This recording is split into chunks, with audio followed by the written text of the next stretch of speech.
लखनऊ में बीएसपी ने ऑर्डिनेटर और जिला सुदूर की मीटिंग बुलाई। मीटिंग में इंतखाबी हिकमत अमली पर चर्चा हुई, साथ ही साथ इंतखाबात के मद्देनजर पार्टी के बूथ लेवल पर मजबूत करने की बात हुई। इसके अलावा 9 अक्टूबर को होने वाले प्रोग्राम के बारे में अहकामात भी जारी किए गए। 2022 के विधानसभा चुनाव को लेकर बसपा सुप्रीमो ने आज एक अहम बैठक पार्टी कार्यालय में की। बैठक खत्म हो गई है, तमाम अधिकारी जो है वो बाहर निकले हैं। पदाधिकारी बताइए कि क्या कुछ बैठक में निर्देश दिए हैं बहन जी ने, क्या कुछ आप लोग को जो है जमीनी स्तर पर काम करना होगा?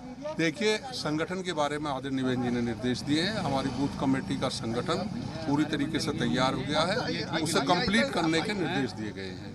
इसके साथ साथ 9 तारीख को जो बहुजन समाज पार्टी के संस्थापक माननीय काशीराम जी की पुण्यतिथि है, उसमें हम लोग पहुंचने के लिए। अच्छा, ये भी कल मायावती जी ने कहा था कि लखनऊ में ही एक बड़ा कार्यक्रम होगा, बाकी मंडल स्तर पर नहीं होगा, तो तमाम मंडलों को ये भी निर्देश दिए हैं कि तमाम जो लोग हैं वो यहाँ पर आए। बहुजन समाज पार्टी के समर्थक हैं जो मंडलों पर माननीय काशीराम जी की पुण्यतिथि मनाते थे, उन लोगों को कहा है कि अब आप लोग लखनऊ। अच्छा, उम्मीदवारों को लेकर भी कुछ कहा है कि आप लोग अपने बढ़िया? कुछ नहीं और कुछ।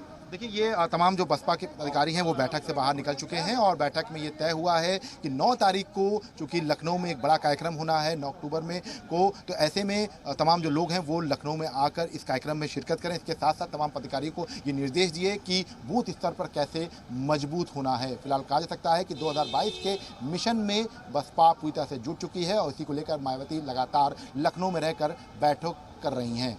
कैमरामैन देशा सिंह के साथ विशाल रघुवंशी, जी मीडिया, लखनऊ।